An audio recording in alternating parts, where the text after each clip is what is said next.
우리가 바울 그러면은 참으로 유명한 사람입니다. 신약 성경을 가장 많이 기록한 사람뿐만 아니라 신구약을 통틀어서 가장 성경을 많이 기록한 사람뿐만 아니라 간증거리가 제일 많은 사람입니다. 뿐만 아니라 사도 바울은 자신의 개인적인 것, 자랑할 것, 화려한 것 너무나도 많은 사람입니다. 그런데 그에게 부끄러운 것이 있습니다. 그것은 사도 바울은 육신에 관해서는 참으로 사람들에게 내어놓을 것은 아무것도 없었습니다. 신체적 조건이 사람들에게 자랑할 만한 그런 인물도 되지 못했고, 그러나 그는 배워왔던 과정이라든지 살아왔던 환경들은 세상 사람들에게 무엇을 통해서도 꿀림이 없이 자랑할 것으로 가득 찼던 사도 바울. 그가 예수님이 어떤 분인지 모르고 있을 때였습니다. 그는 예수를 구세주로 믿는 자들을 향하여서 이단이라고 여기면서 박해를 가기 시작합니다. 왜 그런가 하면 자신이 그렇게 배워왔기 때문입니다. 그런 그가 자신들이 살던 지역을 넘어 다메섹에 이르기까지, 그 당시에 여러분들 다메섹에 간다는 것은 국경을 넘어서 가는 것입니다.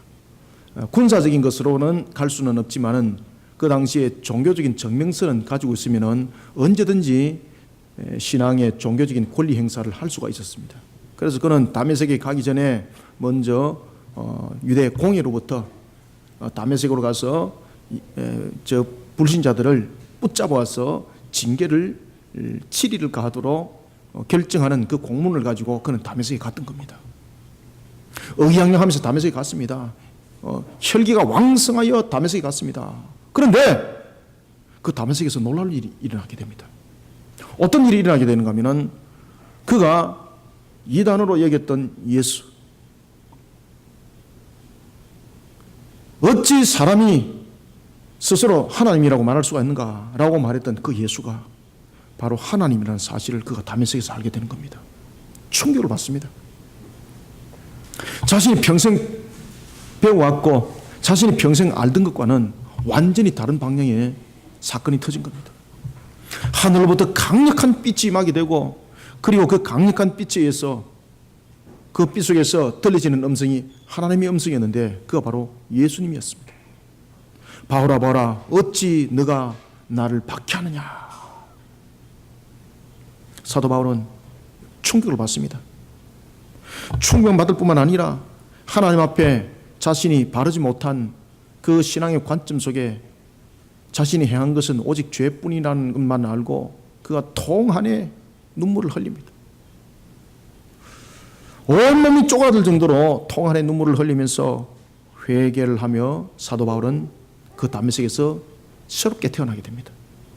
그러니 다메섹은 사도 바울에게는 자랑 삼을 수 있는 과거가 있다면 또한 자랑 삼을 수 있는 현재가 있는 곳이 바로 다메섹이었습니다. 저와 여러분들에게도 다메섹이 있습니다. 과거에 죄악된 속에서 살아왔을 때에 얼마나 우리 자랑거리 많았습니까? 저도 여러분들은 저를 잘 모르지만은 저는 과거에 정말로 저는 세상 속에서 자랑할 거 많은 사람 중에서 한 사람이었습니다. 제가 정말로 교만했고요. 얼마나 제가 세상 사람들에게 심지어 세상 사람들과 편차를 두면서 저는 살아왔었습니다. 그런 그가 제가 주님을 만나게 되는 거죠.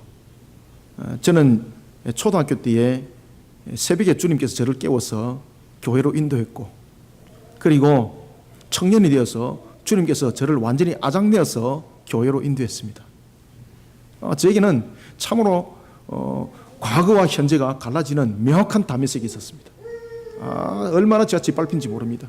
그러면서 제가 새롭게, 마치 사도 바울처럼 새롭게, 사도 바울이 여러분들 잘 아시는 것처럼 그가 다메섹을 통해서 그가 하나님으로부터 새롭게 부름을 받을 때에 그는 아라비아를 통하여 주님으로부터 약 3년간 교육을 받고, 그리고 그가 다시 다메섹에 돌아와서 복음 전도하고, 그리고 그가 예루살렘에 가서 사도들을 만나게 됩니다.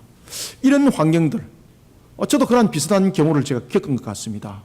이와 같이 저와 여러분들은 세상을 살아오면서 예수를 믿기 전과 그리고 예수를 믿고 난 뒤라는 이런 역사적 다메섹은 저와 여러분들에게 다 가지고 있습니다. 그 편차가 다만 다를 뿐입니다. 이런 사도 바울이 새 사람이 되고 난 뒤에 그는 스스로 고자가 됩니다.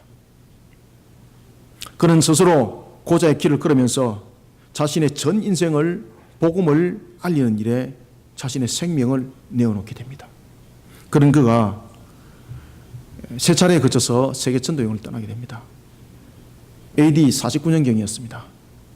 사도 바울이 제2차 전도 여행을 통해서 한 지역에 머물게 되는데 그 지역은 당시 로마 제국이 다스렸던, 아주 로마 제국이 강력하게 다스렸던 바로 항구도지였습니다. 헬라 문화가 왕성했고 뿐만 아니라 우상들이 만연했던 그곳 바로 고린도였습니다. 지금도 여러분들 60만 정도 인구가 산다면 대단한 인구입니다. 그 당시에 여러분들 고린도 지역 속에 사람들의 인구가 약 한 60만 있었습니다. 대단히 큰 도시입니다. 그곳에 상업이 발달하고 무역이 발달하다 보니까 많은 사람들이 그곳에서 살아왔었습니다. 사도 바울이 그곳에 교회를 개척한 겁니다. 여러분, 그 당시의 교회 개척과 지금 교회 개척 속에서 어떤 시대가 교회 개척이 힘들었을까요? 그 당시보다 지금이 더 힘듭니다. 속된 말로 여러분들 한국에서 개척한다면 코끼리도 눈물을 흘린다 그러지 않습니까? 그만큼 힘이 듭니다. 우리 교회 주변만 봐도 우리 교회 100m 사방속에 여러분 보시면은 교회가 한 30개 넘습니다. 대단합니다. 골목마다 교회 다 있고 옆에 교회고 앞에 교회고 그런 곳에 목사님이 왜 개척하러 들어왔습니까? 저는 모르고 들어왔습니다. 진짜로 저는 주님께서 그날 새벽에 기도로 인도하셔서 저를 이곳에 떨쳐놓고 그리고 그곳에 제가 정말로 순복하면서 개척한 곳이 바로 지금의 우리 교회입니다. 제가 만약에 자랑 삼을 것으로 향해서 갔다면 제가 이곳에 개척하지 않습니다. 제 멋대로 만약에 했다면 저는 이렇게 개척하지 아니하고 더 조직화되어 있고 더 힘있고 더 대접받는 교회에 저는 갔을 겁니다. 그 당시에 충분히 그랬고 또한 청빙도 받았었습니다. 그런데 사도 바울처럼 이런 강력한 담에색을 만났던 저 또한 하나님의 부름 앞에 인생을 맡겨놓습니다. 사도 바울이 그렇게 살아가는 겁니다. 그러면서 그가 고린도 교회에서 약 한 1년 6개월 동안 개척하면서 고린도 교인들을 가르치기 시작합니다. 그리고 난 뒤에 그가 고린도 교회를 떠나고 에베소에서 머물 때였습니다. 고린도 교회보다 약 한 2배 정도 그가 사역을 길게 했던 곳이 에베소입니다. 에베소는 사도 바울이 1차, 2차 세계 전도 여행을 통해서 가장 오랫동안 사역을 했던 장소, 3년이 넘도록 사역을 했던 장소였습니다. 그런 에베소 교회에서 그가 머물 때도, 에베소 지역에 머물 때도 항상 고린도가 그의 관심이었습니다. 왜냐하면 그곳에 심어놨던 애정이, 그곳에 쏟아놨던 그 애정이 남달랐거든요. 여러분들도 자신이 애정을 쏟아낸 곳에는 어떤 곳보다도 마음이, 몸이 더 가지 않습니까? 사도 바울 또한 그랬습니다. 아니나 다를까 사도 바울에게 스데바나 집에 한 사람이 자신에게 고린도 교회의 소식을 들고 왔습니다. 아, 사도 바울이 얼마나 궁금한지, 얼마나 듣고 싶었겠습니까? 자신의 혼을 담아서 개척했던지요. 그런데 그곳에서 들려오는 첫 번째, 첫 마디가 사도 바울을 무너뜨려 버립니다. 고린도전서 1장에 보면은 그 사도 바울이 심정이 어떤 심정이었는지 그는 고린도전서 1장 통해서 고백을 하고 있는데 그것은 바로 뭔가 하면은 그 스데반의 집 사람으로부터 들었던 이야기가 당파 싸움 한다는 이야기를 들었습니다. 그래서 사도 바울이 무너지는 겁니다. 헬라 사상이 만연했고 이교 문화가 만연했던 그곳에 타락한 문화가 세속화가 들어왔다는 이야기입니다. 세속화가 들어와서 무너뜨려 버렸는데 그 무너뜨림이 다른 것들로 있는 것이 아니라 서로 교인들 간에 당파를 짓다는 것입니다. 그러면서 한술 더 떠서 은사의 문제 가지고 신앙을 거론하면서 2분 5열, 4분 5열로 두 동가리만 해도 괜찮은데 4분 5열이 되어버립니다. 중심을 잃어버린 고린도 교회. 그 고린도 교회는 큰 두 가지 사상이 교회를 완전히 흔들어 놓습니다. 하나는 영지주의고 하나는 유대주의적 기독론이었습니다. 육신은 구원받지 못하되 영은 구원받는다라는 그 메시지. 그래서 육신을 천박하게 여기든지 아니면은 육신을 고난 가운데 두면서 영을 더욱더 정결케 만들어야 되고, 그리고 영을 그 육신으로부터 탈출시키는 것이 권위라고 말했던 그 영지주의자들. 예수님이 이 땅에 오신 그 목적은 우리에게 영지, 다시 말하면 영의 지식을 가르쳐서 영이 육신으로 하여금 탈출할 수 있는 길들을 열어주기 위해서 왔다라고 예수님의 메시지를 그렇게 전했던 영지주의자들. 그런가 하면은 영지주의자들보다도 더 확고한 영향력을 끼쳤던 것이 있는데, 그것이 바로 유대주의적 기독론이었습니다. 이것은 그들에게 참으로 많은 충격을 줬습니다. 사도 바울에게도 많은 충격을 줬습니다. 그 당시에 유대인들이 교회를 들어오게 되는 겁니다. 그때 그들이 교회에 들어오면서 무엇을 함께 들고 들어오는가 하면 율법화를 들고 들어오는 겁니다. 자기들이 평생 동안 배워왔던 이 율법이라는 부분들은 자신들의 선민에 대한 징표였다는 거죠. 그리고 자신들은 아브라함의 혈통이라는 것이 선민의 징표였다는 것이고, 그들이 또한 할례를 했다는 자체가 선민의 징표였다는 이 세 가지를 그들은 떨쳐버리지 않습니다. 예수 그리스도를 믿는 믿음의 권위라는 이 속에 그들은 이 세 가지를 떨쳐버리지 않습니다. 그러면서 그들은 무엇을 만들어내는가 하면 유대인화 기독론을 만듭니다. 예수 그리스도를 믿는 그 믿음 속에 플러스를 해야 될 것이 있다. 그것은 뭔가 하면 당신이 유대인이 되어야 된다. 당신이 유대인이 될 수 있는 방법은 혈통으로 아브라함이 아니기 때문에 당신은 유대인이 될 수 없다. 그리고 당신들은 율법을 직접 받은 사람들이 아니기 때문에 유대인들이 될 수 없다. 그런데 당신들이 유대인이 될 수 있는 방법이 하나가 있다. 그것은 당신들이 할례를 행하는 것이다. 그래서 예수를 믿는 믿음 속에 할례를 행하는 유대인화, 이 유대인화가 우리의 구원을 말한다라고 그들이 교회 속에 썩은 교리를 퍼뜨리기 시작합니다. 그런데 놀랄 사실은 사람들이 그 교리에 넘어져 버리기 시작합니다. 말도 안 되는 그런 주장에, 그런 이단들의 흔들림에 교회가 넘어져 버렸습니다. 여기에 대해서 사도 바울은 예수 그리스도의 십자가가 왜 중요한지를 그는 다시 한 번 더 피력하면서 이렇게 말합니다. 내가 너희들에게 가르치던 것은 예수 그리스도의 십자가밖에 없다고. 내가 배운 것으로 말한다면 그들보다 더 많이 배웠다. 내가 철학적인 관점으로 말한다면 헬라 철학자들보다 나는 더 뛰어난 사람이었다. 그렇지만 내가 너희들에게 철학을 가르친 것이 아니라, 내가 너희들에게 어떤 논쟁거리를 가르친 것이 아니라 내가 너희들에게 십자가 교리를 가르쳤다. 그것은 왜냐하면 그것이 우리의 생명이기 때문이다. 사랑하는 성도 여러분, 사도 바울이 이 십자가의 도에 관해서 다시 이야기를 하면서 사도 바울이 이런 이야기를 합니다. 성령의 사람이 되십시오. 여러분, 십자가와 성령의 사람은 마치 구별된 것 같는데 왜 예수 그리스도의 십자가를 말하면서 사도 바울이 고린도 교회를 향해서 왜 성령의 사람이 되라고 말했을까요? 철학자 되어라, 박식한 자가 되어라, 논쟁적인 측면에서 뛰어난 자가 되어라, 이렇게 말하지 아니하고 십자가 도를 통하여 성령의 사람이 되십시오. 왜 그렇게 얘기를 했을까요? 과연 성령의 사람은 무엇일까요, 여러분들? 입을 크게 벌려가지고 먼지 많이 받아 먹으면 받아라 먹어라 이거 하면 여러분 성령의 사람이 되는 겁니까? 기도 100시간 하면은 하루에 24시간 가운데서 기도 20시간 하면은 성령의 사람 되는 것입니까? 여러분, 저는요 기도 많이 하면서 고집 부리다가 하나님으로부터 된통 두들기 맞는 사람도 많이 봤습니다. 성경 백독하는 사람들 가운데서도 성경을 갖다가 왜곡되게 가르쳐가지고 하나님으로부터 된통 두들기 맞는 사람 좀 많이 봤습니다. 성령의 사람이라는 건 무엇인가? 왜 사도 바울은 십자가의 도를 말하면서 성령의 사람들이라고 말했을까? 사랑하는 성도 여러분, 지금 우리가 살아나가고 있는 세상을 보십시오. 얼마나 혼탁한 시대인지 모릅니다. 영적으로 잠재우기 좋은 시대입니다. 영육간이 잠들기 좋은 시대를 살아가고 있습니다. 음란이 판을 치고 있습니다. 타락이 판을 치고 있습니다. 말만 잘하면 먹고 살 수 있습니다. 음란한 방법을 쓰든 어떤 방법을 쓰든 내가 돈을 벌고자 하면 더욱더 타락한 속에 사람들의 감성만 조장하면 더 많은 부를 누릴 수 있는 그런 시대를 우리는 살아가고 있습니다. 심지어 간음이 죄가 아닌 시대를 살아가고 있습니다. 예수님께서는 마음으로 품은 것도 음란이라고 말하고 계셨는데, 그런데 우리는 지금 간음을 했음에도 불구하고 간음이 죄가 아닌 시대를 살아가고 있습니다.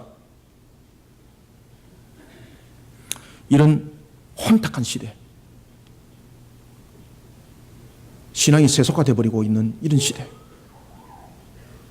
코미디가 판을 치고 있는 이런 강단 위에 우리는 어떤 성령의 사람으로 자신을 바르게 세워나가야 될까요? 왜 사도 바울이 십자가 도를 말하면서 내가 너희들에게 가르쳐 준 것은 오직 십자가뿐이라고 말하면서 왜 성령의 사람 되라고 말했을까요?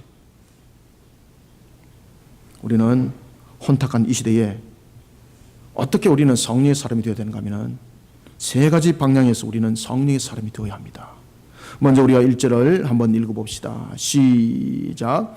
형제들아, 내가 너희에게 나아가 하나님의 증거를 전할 때에 말과 지혜의 아름다운 것으로 아니하였나니. 아멘. 야, 이 지금 사도 바울이 굉장히 지금 뼈 있는 이야기를 합니다. 이게 지금 1절에서 어떤 이야기를 하고 있는가 하면은 내가 너희들에게 나갈 때에 하나님의 증거를 전할 때에 말과 그리고 지혜로운 아름다운 것으로 말하지 않았다는 것은 자신이 어떤 능력을 가지고 있는 사람이라는 것을 지금 이야기를 하고 있는 겁니다. 아시겠습니까? 세상 속에 배웠던 학문, 그 학문으로 말한다면은 세상에 나를 이길 자가 누가 있는가 이 말입니다. 아주 뼈 있는 말을 지금 당겨놓고 있습니다. 이 속에.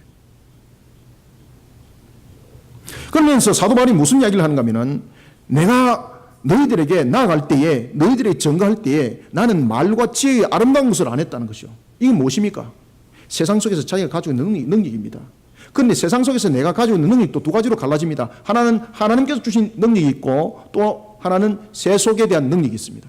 지금 사도 바울은 어떤 이야기를 하고 있는가 하면 세상적인 세속 속에서 말하는 그 능력, 정말로 세상 사람들이 말하는 정말로 저 사람 능력이 있어 라는 그런 세속주의 능력으로 너희들에게 말하지 않았다는 겁니다. 그럼 누구의 능력으로 말했다는 이야기입니까? 성령의 능력으로 말했다는 이야기입니다. 성령의 능력으로. 그 속에 그는 무엇을 전했을까요? 예수 그리스도의 대속의 십자가, 예수 그리스도께서 십자가에서 이루신 하나님과의 화목, 용서, 이 교리를 전했다는 겁니다. 그래서 그가 화려한 언변으로 하지 않았다는 겁니다. 여러분들 가르치다 보면은요, 제일 많이 힘든 것이 여러분 무엇인가 하면은 교리를 바르게 가르치는 것이 제일 힘듭니다. 저도 여러분들 한 20년을 사역하면서 가르쳐 보면은, 근데 제일 성도들한테 가까이 갈 수 있는 것이 뭔가 하면은 세상적인 지혜로서 그리고 세상적인 언변으로서 말하게 되면은요, 그 사람 마음을 홀깍 이렇게 뒤집는 데는 5분도 안 걸립니다. 이게 왜 그런가 하면은 이게 영적 전투가 일어나기 때문입니다. 우리의 죄의 속성은 지금 현재 있는 우리의 몸은요, 우리의 영육은 하나님의 바른 교리를 받아들이는 그런 기준으로 되어 있는 것이 아니라 항상 가락과 음란이 우리 속에 먼저 오는 것이 순서로 되어 있는 그런 우리는 영육간의 모습 속에 살아가고 있는 겁니다. 그러니 무엇이 전하게 할 수 있겠습니까? 그래서 사도 바울이 딱 그 이야기를 하지 않습니까? 내가 너희에게 나아갈 때에 세상의 화려한 그런 언변으로 말하지 않았고 내가 너희에게 말하는 지혜로운 그런 아름다운 것들로 내가 말하지 않았다. 왜냐하면 그들이 복음을 전할 때 이미 영적 전투를 치르면서 복음을 전했다는 거죠. 그러면서 복음을 전할 때에 사도 바울이 전했던 것은 바로 십자가 교리였습니다. 따라서 우리는 먼저 1절부터 2절 통해서 우리는 어떤 성령의 사람이 되어야 되는가? 여러분들 먼저 세속화되어 버린 신앙의 논증 앞에 우리는 죄사함과 그리고 대속과 용서와 화목을 이끌어내신 예수 그리스도의 십자가 도를 자신의 신앙의 인격으로 먼저 만들어야 됩니다. 이게 자신의 신앙의 인격이 안 되면 안 됩니다. 그러면 영적 전투 속에서 이길 수 없습니다. 영적 전투는 인격과 인격의 대결입니다. 영적 전투는 지혜 속에서 일어나는 것 아닙니다. 내가 아무리 여러분들 많은 지혜 가지고 얘기를 해도 내가 영적 전투에서 내가 질 수밖에 없는 것은 그것이 나의 인격이 아니기 때문입니다. 세속화되어 버린 신앙, 세속화가 인격이 됐다는 이야기입니다. 세속화되어 버린 신앙 속에 십자가 도 전하고 바른 교리 증거되겠습니까? 증거될 수 없습니다. 왜? 나의 본질이, 나의 본성이 이미 세속화되어 버리는데.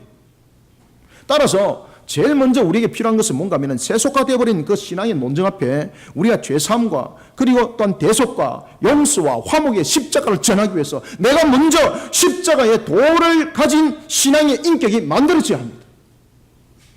사랑하는 성도 여러분, 성령의 사람이 되려면요, 먼저 십자가 도를 자신의 인격으로 만드시기 바랍니다. 그 인격을 통해서 우리는 십자가 도를 증거하는 성령의 사람이 되어야 합니다. 성령의 사람이라는 것은 인격이 되어 있다는 이야기입니다. 그 인격이 내가 무엇으로 되느냐? 내가 만약에 인격이 세속화되어 있으면 그 사람은 성령 사람 아닙니다. 아무리 성경을 많이 알고 있어도 그 사람은 성령 사람이 아닙니다. 나의 인격은 세속화가 되어버렸고 내가 성경을 아무리 백독을 해도 그 사람은 성령 사람이 될 수 없습니다. 여러분, 예수를 안 믿는 사람도 논문을 쓸 때 시편 갖고 논문 씁니다. 욥기 써가지고 박사학위 받습니다. 여러분 아시겠습니까? 저는 그런 책 많이 읽어봤습니다. 이야, 논증을 하는데 대단하더라고요, 여러분들. 안셀무스에 관한 그런 논증들 특히 보면은요, 일반 그냥 불신자들이 그 논문들을 더 많이 쓰고 있습니다. 그것을 가지고 죄에 대한 값이 돼서 가지고 그것을 비판하면서 논증들을 써내기를 할 때에 그 사람들은 성경을 가지고 정을 하면서 제시를 하면서 박사학위를 받습니다. 제가 그것을 읽어보면서 야, 참 대단하다. 성경에 대해서 얼마나 많이 아는지 모릅니다. 대단하다. 그런데 그 사람을 성령의 사람이라고 말한다 안 한다? 말하지 않습니다. 아시겠습니까? 아무리 내가 성경을 많이 알고 있어도 내 인격이 십자가 도로서 만들어지지 않으면 그 사람은 성령의 사람이라 말하지 않습니다. 그래서 성령의 사람은 내가 입 크게 벌려가지고 영을 받아라 먹어서 되는 것 아닙니다. 그래서 사도 바울이 그 이야기를 하는 겁니다. 지식으로 진행하지 말고 영적으로 무지한 길 걷지 말고 성령의 사람이 되라고. 성령의 사람. 그러면 성령 사람들은 무엇인가? 이제 문제를 한번 풀어봅시다. 여러분, 성도는 세상의 지혜와 논리를 바탕으로 세워진 자가 아닙니다. 성도는 대속의 피를 쏟아낸 예수 그리스도의 십자가로 세워진 자임을 믿으십니까? 이게 근본이 되어야 됩니다. 이게 내 인격이 되어야 합니다. 그래서 사도 바울에게 담에색이 있었는 것 아닙니까? 그래서 저와 여러분들에게 담에색이 있는 것 아니겠습니까? 저와 여러분들이 담에색이 예수 그리스도의 십자가 없다면 그거 가짜입니다.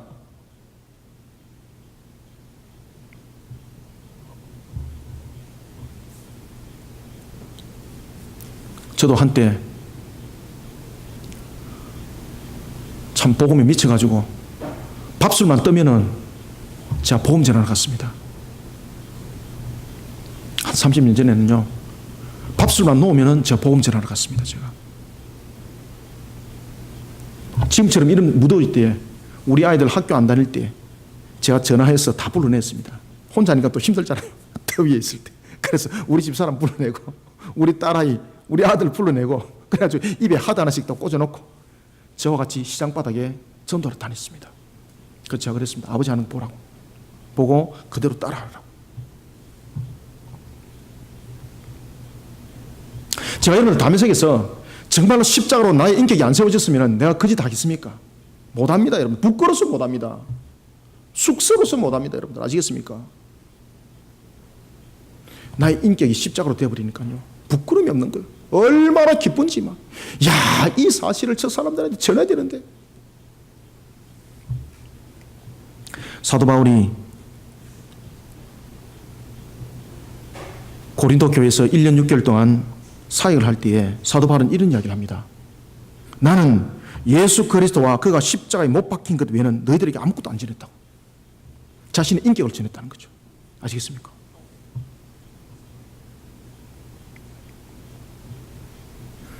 자신은 오직 하나님의 지혜의 결정체인 십자가 도만을 고린도 교회에 전했다는 사실을 그는 다시 한 번 더 상기시킵니다. 사도 바울은 고린도에 도착하기 전에 그가 있었던 사건들을 설명합니다. 내가 고린도에 와서 사역을 하기 전에 내가 과거에 먼저 아덴에 있었는데 그때 내가 아덴에서 복음을 전할 때였습니다. 그래서 여러분들 사도 바울의 행적들을 보면은 특히 사도행전과 고린도서, 그 다음에 갈라디아서 이 부분들을 단지 딱 보면은 사도 바울이 다메섹을 통해서 그가 아라비아에 3년 동안 머물렀고 그리고 이런 부분들을 행적들이 정확하게 나타납니다. 특히 이제 사도행전 17장에 여러분 보시면은 그가 머물렀던 장소가 있는데 그곳은 하나 지역은 바로 아덴이었습니다. 이 아덴이라는 지역은 아주 철학이 만연했던 그런 곳이었습니다. 특히 길에서도 말이죠. 철학적인 논쟁을 할 정도로 사람들은 철학이 해박했고 그것이 일상이었습니다. 그 중에서 두 학파가 있었는데 하나는 에피쿠로스 학파였고 하나는 스토 학파였습니다. 사도 바울이 길에서 복음을 전하다가 이 두 학파의 능통한 자를 만난 거예요. 거기서 논쟁이 벌어졌습니다. 그들은 진리를 탐구하는 철학자들이었습니다. 그 아덴 사람에게 사도 바울이 십자가 도를 증거를 했습니다. 그때 사도 바울이 십자가 도를 증거를 할 때 어떻게 증거했는가 하면 바로 예수 그리스도의 십자가와 부활을 전했던 겁니다. 그들 평생 처음 들어보는 거예요. 처음 들어보는 거예요. 십자가에서 대속을 말하고 있고 그리고 죽었다 살아나는 부활을 말하면서 영생을 말하고 있으니까 그들에게는 신종학문이었습니다. 이것을 듣고 그들이 눈이 반짝반짝하는 겁니다. 에피쿠로스 학파와 스토 학파들이 사도 바울의 그 소리를 듣고 얼마나 좋아하는지만, 야, 너는 우리의 보물이야. 오늘 시간이 많이 됐으니까 내일 또 만나자. 내일 또 새로운 신종학문을 우리 들어서 이제는 토론을 깊게 더 한번 해보자. 지식과 철학의 논점을 가지고는 복음 증거되지 않습니다. 그래서 사도 바울이 내가 아름다운 것으로 너희들에게 가르치지 않았다는 겁니다. 말로서 너희들을 가르치지 않았다는 겁니다.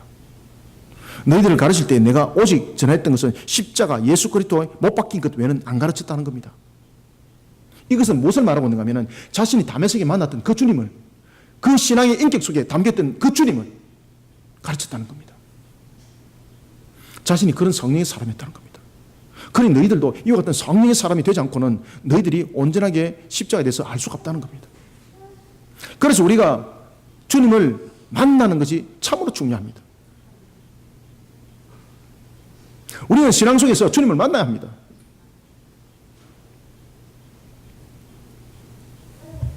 사랑하는 성도 여러분, 지금 우리의 주변의 교회들의 모습을 우리가 살짝 한번 돌이켜 봅시다. 사람의 명성이 그리스도의 영예를 대신하고 있지 않습니까? 그러다 보니까 대물림이 일어나고 많은 문제들이 일어나지 않습니까? 교회가 재밌어야 됩니까? 제가 여러분들에게 물어보겠습니다. 교회가 재밌어야 됩니까? 그러면 주님 이곳에 안 오면 어떻게 할 것입니까? 교회는 여러분 오락기 갖다 놓고 노는 장소가 아닙니다. 교회는 하나님을 경배하는 장소입니다. 우리의 신앙을 십자가의 인격으로 만들어가는 곳입니다. 영적 전투를 치러야 될 곳입니다. 교회가 재미있고 시사적인 이야기 그 거리로 사람들을 흥미를 끌어가는 것이, 그러면서 사교 집단화 만들어가는 것이 지금 한국 교회 모습 아닙니까? 그러면서 이렇게 하면은 돈 많이 법니다. 이렇게 하면은 복 받습니다. 그런 기복적인 번영신학 가르치는 것이 우리 교회들의 지금 현재 타락한 모습 아닙니까? 그런 데는 사람도 얼마나 많이 가는지 모릅니다. 죄사함과 회개와 그리고 우리의 추악한 모습들을 말하면서 심판을 증거하면 가지 않습니다. 왜 그런가 하십니까? 상처 준다고. 그것이 어찌 상처입니까? 우리의 영을 새롭게 깨어나게 하는 것인데, 우리를 영의 사람으로 만드는, 우리를 하여금 신앙의 인격으로 만들어가는 것인데 왜 싫어할까요? 그것이 영적 전투라는 겁니다. 그래서 우리의 신앙 속에는, 교회 속에는 항상 영적 전투가 있습니다. 제가 여러분들 얼마나 많은 제가 영적 전투를 제가 치료받겠습니까? 제가 여러분들 그냥 목사가 됐겠습니까? 철저한 영적 전투를 통해서 제가 목사가 된 사람입니다. 사람의 명성, 교회의 흥미거리, 시사, 이것은 교회 모습이 아닙니다. 죄송합니다만 이것은 집단입니다. 집단. 이건 교회가 아닙니다. 주님의 피값으로 세운, 오늘 사도 바울이 이야기하고 있는 것처럼 예수 그리스도 십자가 못 박힌 곳 아닙니다. 집단입니다. 집단. 사도 바울은 증거하고 있습니다. 나는 예수 그리스도와 그분께서 십자가에 못 박힌 것 외에는 아무것도 알리지 않기로 굳게 결심했습니다. 왜 그랬을까요? 자신이 겪었던 거죠. 아덴에서 겪었던 거죠. 그러면서 그 뒤에 이제 아덴에 관해서 이야기를 하고 있습니다. 사랑하는 성도 여러분, 세상의 지혜와 논리의 십자가를 전가하다가 자기 생각과 자기 신앙이 스스로 넘어지는 자가 되지 않도록 오늘도 자기의 삶을, 오늘도 자신의 모습을 주님의 모습으로 녹아지게 만드는 십자가 신앙이 되어야 합니다. 머릿속에 담기기만 한 액세서리 십자가, 그것은 안 됩니다. 내 속에 오늘도 살아서 움직이는 신앙의 인격, 이 신앙의 인격을 만들어 가야 합니다. 이 신앙의 인격을 만들어 가려고 그러니까 바른 교리를 배워야 합니다. 바른 말씀을 배워야 합니다. 인격은 그렇게 해서 만들어지는 겁니다. 그리고 인격은 내가 그렇게 살아가면서 만들어지는 겁니다. 인격은 지식으로 되는 게 아닙니다. 인격은 아는 것으로 끝나는 것이 아닙니다. 그것이 녹아들어야 합니다. 사도 바울은 십자가 자신의 인격이 된 거죠. 그러니까 그는 두들기 맞아가면서 돌에 맞아 죽는 그 위기까지 가면서도 그는 십자가를 버리지 않습니다. 왜? 완전히 나에게 녹아서 인격이 되어버렸기 때문에. 사랑하는 성도 여러분, 머릿속에 담겨진 액세서리 십자가 안 됩니다. 이 액세서리 십자가 갖고 있으니까 자기도 힘들고 모든 사람을 힘들게 만드는 겁니다. 제가 과거에 이 승용차를 제가 이렇게 몰고 가면서 제 승용차 앞에 액세서리 십자가가 있었습니다. 그것을 달고 간 이유가 저희 어머니가 저에게 선물로 준 겁니다. 순은으로 만들어가지고.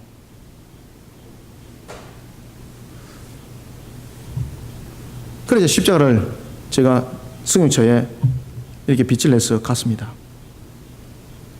승용차가 잘 가다가 사고가 났습니다. 뒤에서 들이받은 거예요. 가만히 있는 내 차를. 얼마나 화가 나요. 뒤에서 들이받았으면 와서 아이고 죄송합니다, 잘못됐습니다 이렇게 해야 되잖아요. 신호대에서 나는 그냥 쓰가 있는데 와서 그냥 들이받았던 겁니다. 얼마나 황당해요. 저도 화가 나는 겁니다. 순간. 그 순간 화가 나는데 딱 문을 열고 딱 나가려고 그러는데 차 앞에 무엇이 보이더라? 십자가 보는 거, 십자가. 십자가. 그러면서 딱 내릴 때 어떻게 내렸겠습니까? 맞다, 오늘 저 십자가 떼고 올 건데. 내 인격이 되지 못하니까 십자가가 액세서리가 되어가지고 저것 때문에 내가 지금 말할 수 있는 부분들을 말할 수 없고 저 사람한테 좀 큰 소리 쳐야 되는데 큰 소리 할 수 없는 하나의 제약을 하는 조건이 되는 겁니다. 여러분, 십자가는 차에 걸어놓는 것이 아니라 나의 인격, 나의 심령 속에 새겨들어야 합니다. 나의 심령 속에 각인이 되어야 합니다.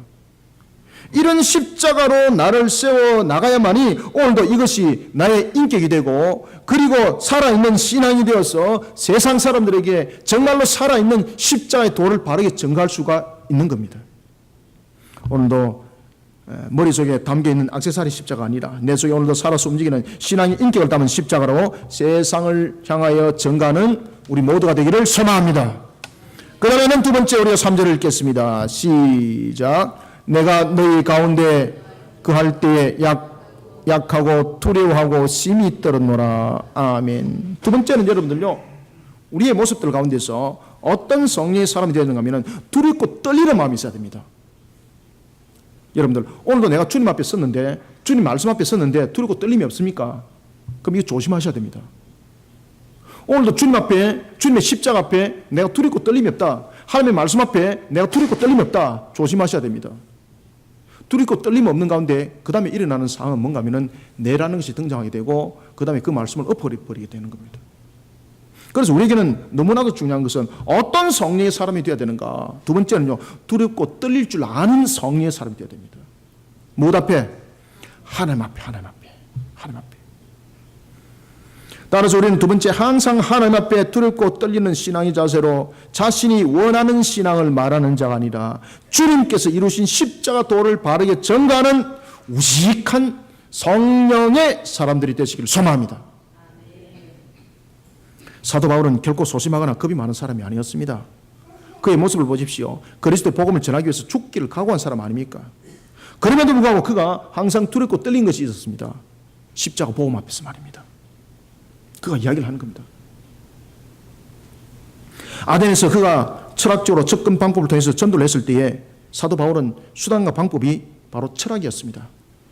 그러니까 그들에게 다가서는 것은 예수 그리스도의 복음이 아니라 신종 학문이었습니다. 받아들이는 사람이.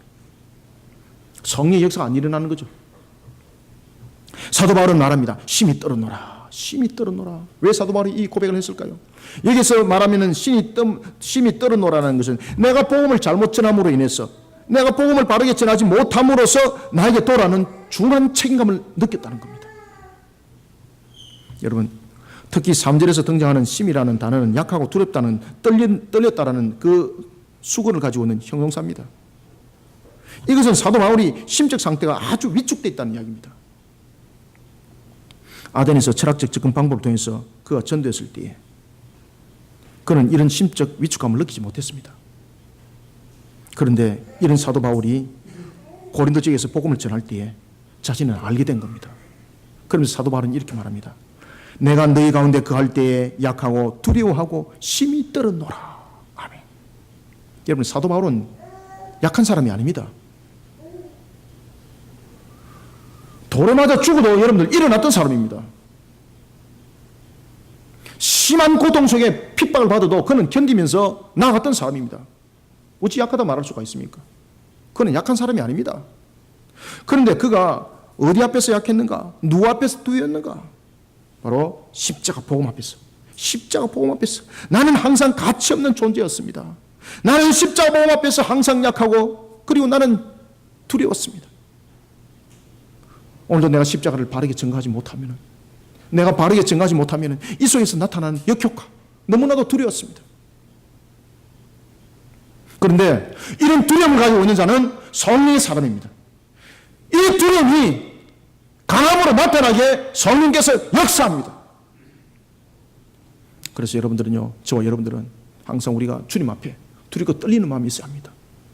두렵고 떨리는 마음이 있을 때는 주님이 우리를 다스린다는 이야기입니다. 그것이 바로 성령의 사람입니다. 성령의 사람이라는 것은 주님이 다스리는 사람이라는 것을 말하고 있습니다. 그래서 에스겔서 48장에 보면은 물이 무릎에 찼을 때는 내 맘대로 움직였는데 허리까지 찼을 때도 내가 원하는 방향을 갔는데 물이 내 가슴에 차고 목 위에 차니까 내가 움직이더라 못 움직이더라, 못 움직여서 어디에 맡기더라 내 몸을 물에 맡기는 거예요. 이것이 성령의 사람이에요. 성령의 사람. 성령의 사람이라는 것은 내 의지로 나가는 것이 아니라 하나님께서 나를 이끌어가는 것. 사랑하는 성도 여러분, 오늘도 주님 앞에 두려움으로 서시길 바랍니다. 그때에 성령이 우리를 인도하십니다. 두렵고 떨림이 없으니까 하나님의 말씀을 그냥 밟고 지나가도 감각이 없는 거예요. 그러니까 내 신앙하고 신앙도 아닌 것 가지고 신앙이라 말하고 있고 기가 찬 거예요. 이게. 그러면서 재미 찾고 있고 그러면서 시사 찾고 있고, 이것이 여러분 한국 교회 아닙니까?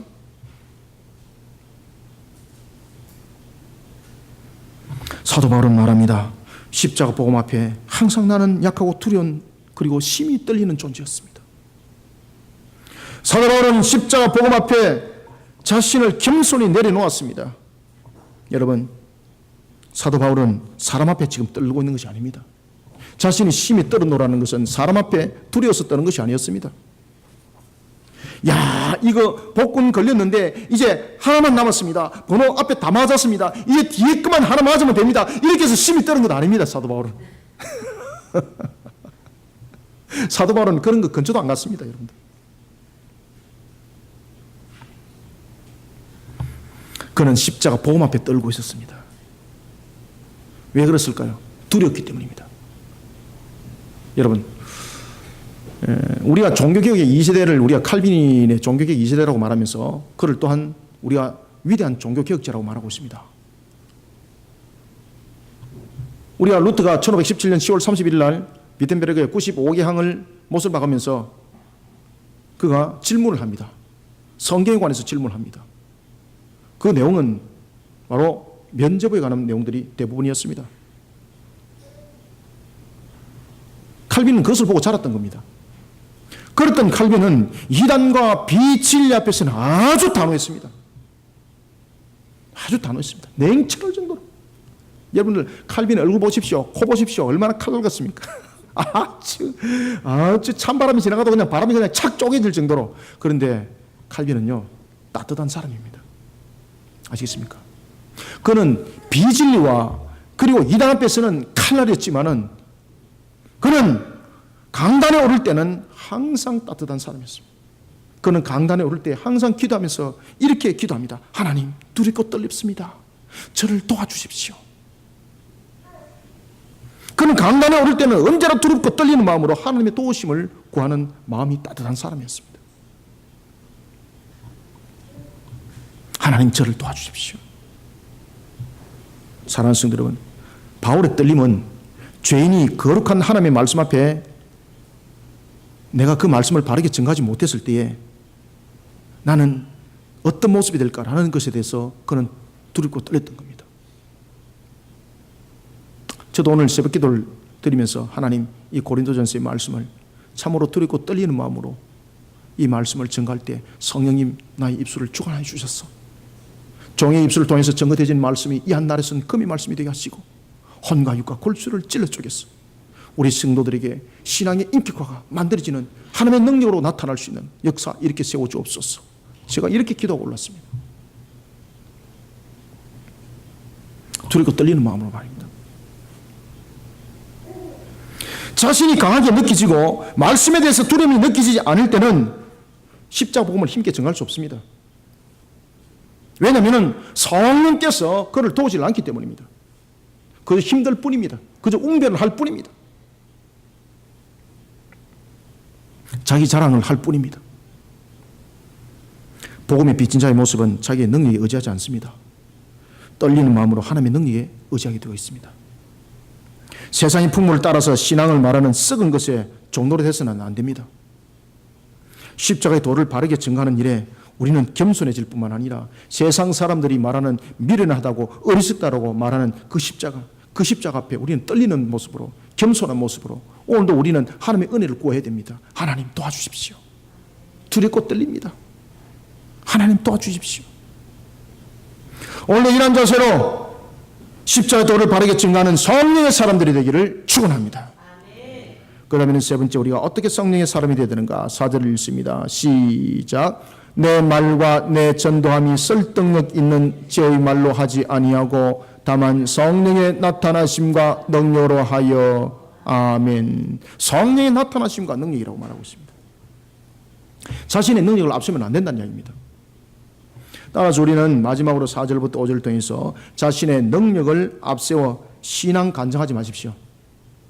신앙 간증하는 사람들 나중에 이 신앙 간증 오래 하다 보면은요, 나중에 자신의 능력 놓게 되어 있습니다. 이게 우리의 본인의 모습입니다. 그래서 자신의 신앙 간증 너무 여러분 오래 깊게 하지 마십시오. 신앙의 간증은 간증으로 끝입니다. 신앙의 간증하는 분들이 업으로 삼는 분들이 있습니다. 그런 분들 여러분 들어보십시오. 이 완전히 거짓말도 수두룩한 거짓말들 나중에 보면은 처음에 들었을 때하고 나중에 뒤에 보면 짜집기 딱 해보면은 야, 요거는 거짓말이구나 딱 나타나잖아요. 간증이 점점점 발전해가지고 다른 사람에게 들은 것도 지 간증돼 버리고. 여러분들, 우리는 자신의 능력을 앞세워 신앙을 간증하는 자가 되면 안 됩니다. 우리는 무엇을 여러분 증거하는 자가 되어야 되는가 하면 나를 통해서 일하신 주님의 능력을 증거하시길 바랍니다. 나를 통해서 일하시는 하나님의 능력과 하나님의 일하심을 성령의 능력으로 증거해내는 성령의 사람들이 되시길 바랍니다. 이게 진짜 백인 거예요. 그래서 우리가 누구누구 간증이 있습니다. 무슨 집회에 통해서 어떤 집회에 대해서 어떤 사람이 무슨 부흥회를 간증을 통해서 합니다. 이러면은요, 일단은 뒤로 돌아서는 것이 좋습니다. 왜냐하면은 내가 그것을 배우게 되어 있습니다.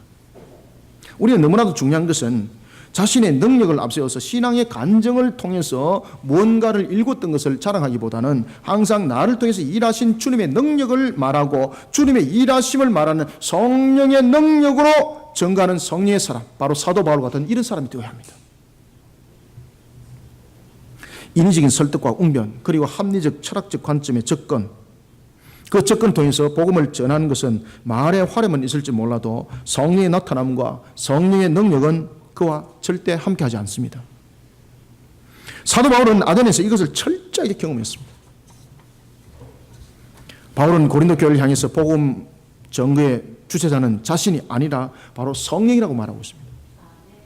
성령이다. 이 말씀은 사도 바울이 말하기 전에 예수님께서 먼저 말씀하셨던 겁니다. 예수님께서 하늘에 성천하실 때에 제자들에게 어떤 말씀을 하셨는가 아십니까? 기가 막히게도 예수님께서 너희들은 성령의 사람이 되라고 말하고 있습니다. 성령의 사람이 되라, 성령의 사람이 되라. 사도행전 1장 8절에 보십시오.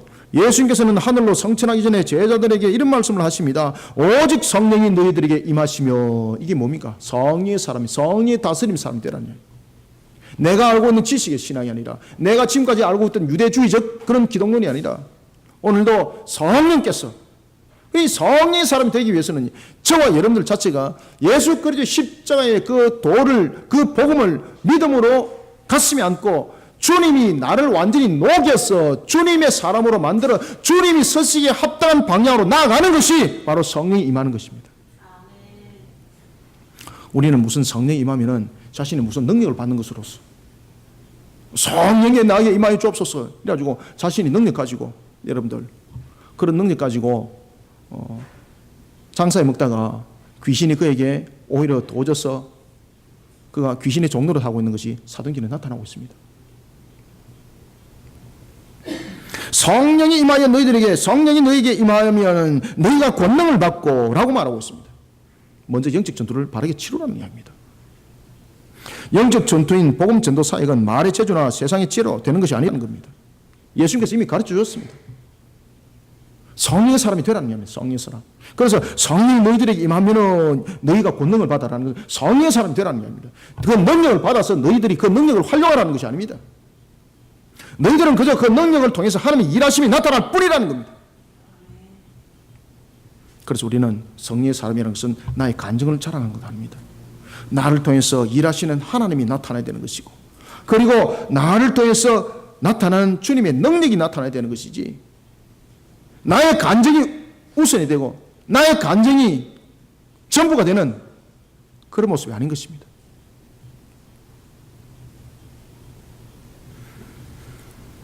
만약 바울이 전했던 복음이 사람의 지혜와 언변에 의존했다면 그가 전했던 복음은 파도 앞에 놓인 모래성과 같아서 눈에 볼 때는 좋아 보이지만 환란이 왔을 때에 썰어버리는 모래성이 되었을 것입니다. 왜냐하면 사도 바울의 그 설득력과 그 이해력보다도 더 뛰어난 사람이 와서 그를 이해시켜버리면 끝나는 겁니다.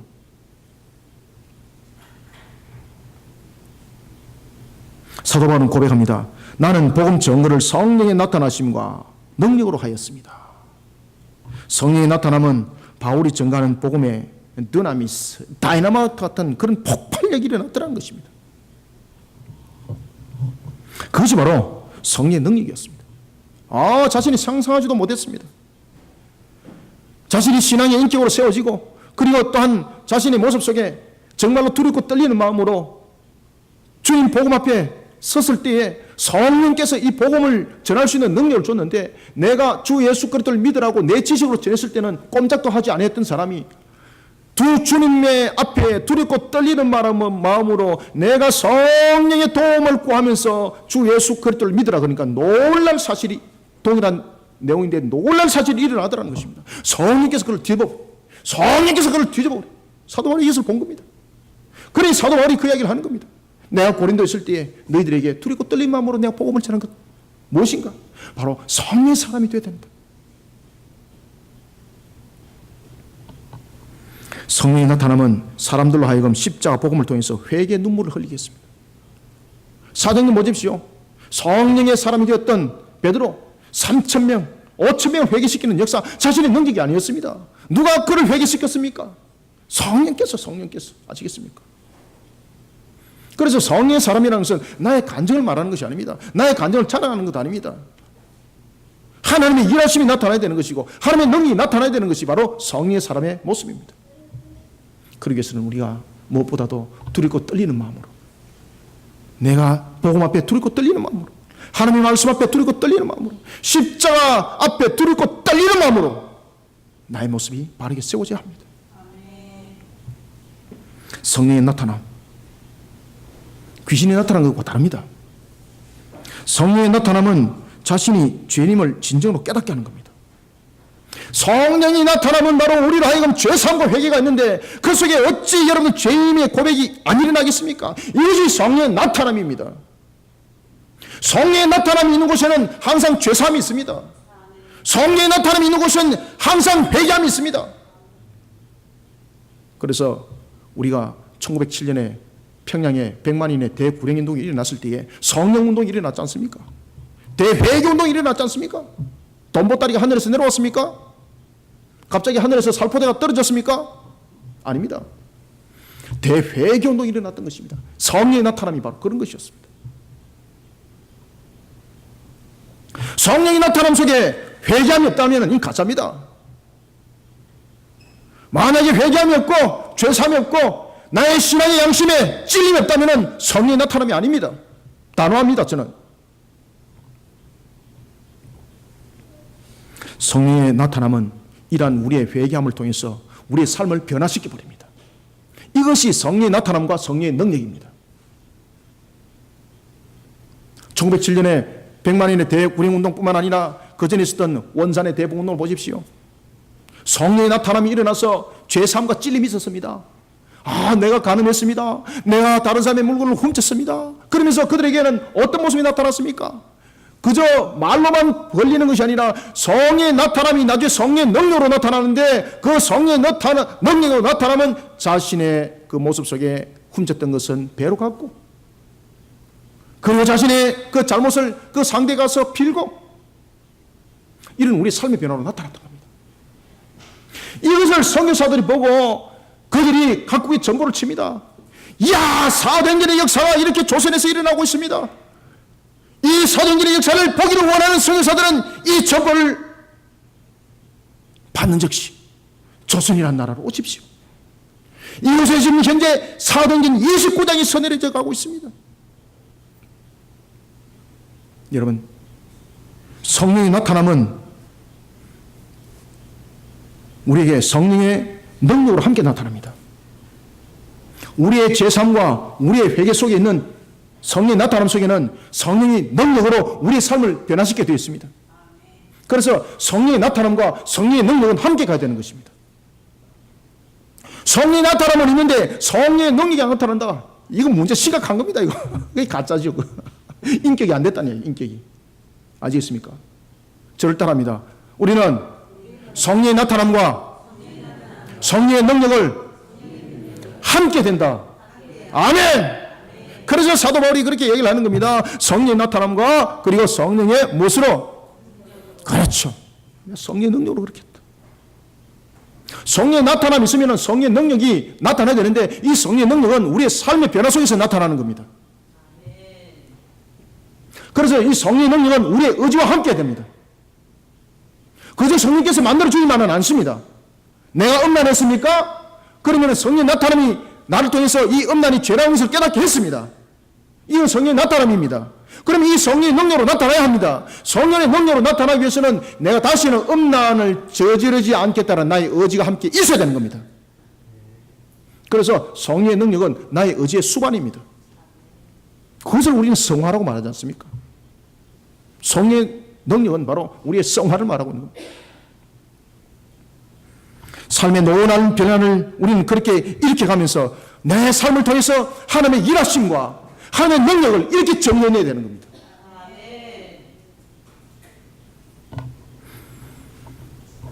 저같이 무지한 사람도 하나님께서 만드셔서 지혜있게 하셨고요. 저 같은 사람도 하나님께서 목사 만드셨습니다.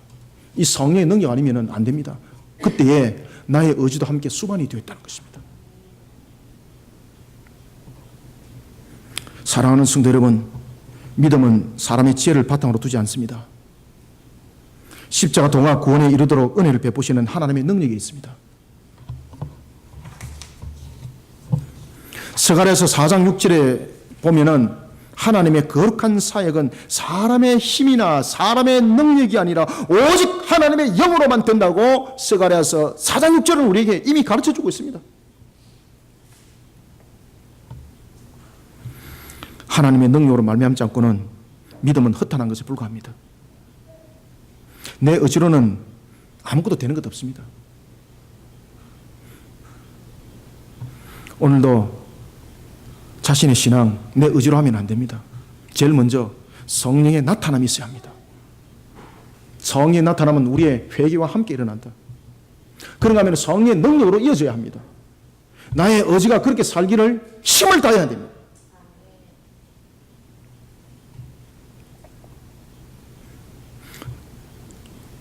제가 과거에 어떤 분이, 학생들도 그랬었습니다. 제가 전도사 때, 전도사님, 제가 전도사님처럼 한 일주일만 해보면 좋겠어요. 그래서 제가 그랬습니다. 주일학교 교사도 그랬었습니다. 그래서 제가 그랬습니다. 집사님, 저 따라 일주일 하다가 교회 안 놀라 그러지 마시고 처음부터 주님의 인도하심 받아서 나를 만들어 가십시오. 이것이 더 중요합니다. 누군가를 배워서 모범을 하는 것 좋습니다. 그러나 그 모범이 나에게 틀이 맞는 것도 있고 맞지 않는 것도 있습니다. 그러나 성령께서는 나의 의지의 결단 속에서 나의 그 품을 맞춰줍니다. 다른 사람을 너무 모방하지 마십시오. 다른 사람의 열의 능력이면은 나의 능력이 하나면은 하나 가지고 만들어가면은 똑같습니다. 하나님의 능력으로 말미암지 않고는 안 됩니다. 내 의지로서는 안 됩니다. 내 의지에 성령께서 함께 하셔야 됩니다. 그래야만이 허무하게 무너지지 않습니다. 자신의 능력을 앞세워 신앙을 간증하는 자가 아니라 나를 통하여 일하시는 하나님의 능력과 그리고 하나님의 일하심을 성령의 능력으로 증가하는 성령의 사람들이 되기를 주님의 이름으로 축원합니다. 말씀을 맺겠습니다. 사도 바울은 당시 최고의 헬라 문명과 그리고 철학이 발달한 도시 고린도에서 말의 재주나 그리고 세상의 지식으로 그는 복음을 전가지를 안 했습니다. 저는 이거 이해합니다. 저도 이렇게 해봤거든요. 제가 여러분들에게 말씀드렸잖아요. 서두에 아주 제가 교만 방자한 것이 제 닉네임이라고. 어떤 것은 제가 사람 상대도 하지 않았고 제가 그랬었습니다. 지식으로 하려고 그랬고 그 속에 여러분 역사 일어나지 않습니다. 제가 과거에 여기에서 노숙자들한테 복음을 전할 때에 제가 알게 되었습니다. 야, 그 세계도 계급이 있더라고요. 제가 깜짝 놀랐습니다. 한 30년 가까이 됐는데 제가 새벽에 내 옷이라도 정말 벗어주고 싶었었습니다. 그렇게 마음을 놓고 제가 갔습니다. 근데 제가 무엇을 봤을까요?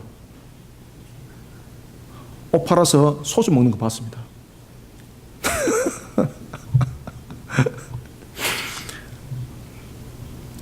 여러분, 우리는 어떤 자신의 말의 재주와 자신의 환경들로 변하지 않습니다. 성령의 사람이 되어야 됩니다. 성령의 사람이 되어야 합니다.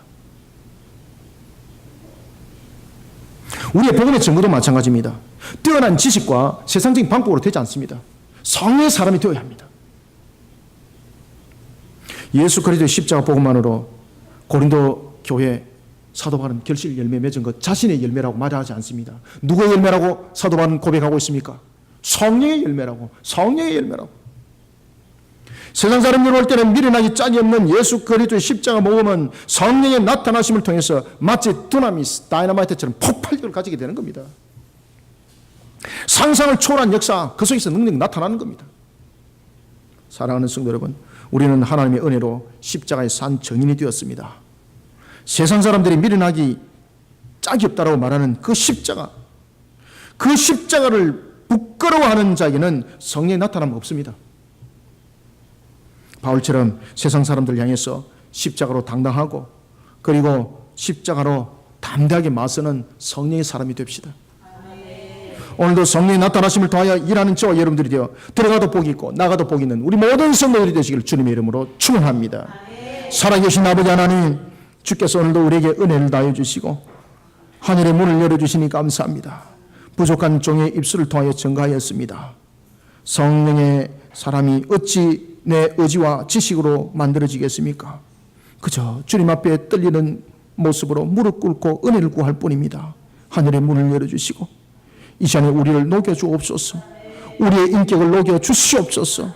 우리의 모습을 녹여주시옵소서. 우리의 추악한 모습을 십자가의 모습을 받게 하여 주시옵소서.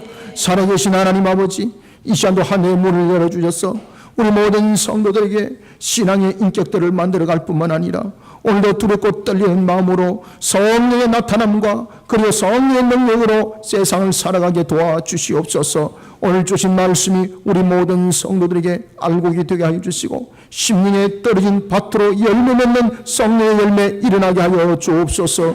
부족한 종이 정하였지만은 성령님이여 도와주시옵소서. 부족한 종이 정하였지만은 성령님이여 옛날에선 금의 말씀이 되게 하여 혼과 육과 골수를 찔러 쪼개 하여 주옵소서. 살아계신 하나님의 능력의 말씀으로 일어서는 우리 성도들 되게 하여 주옵소서. 예수님의 이름으로 기도드립니다. 아멘.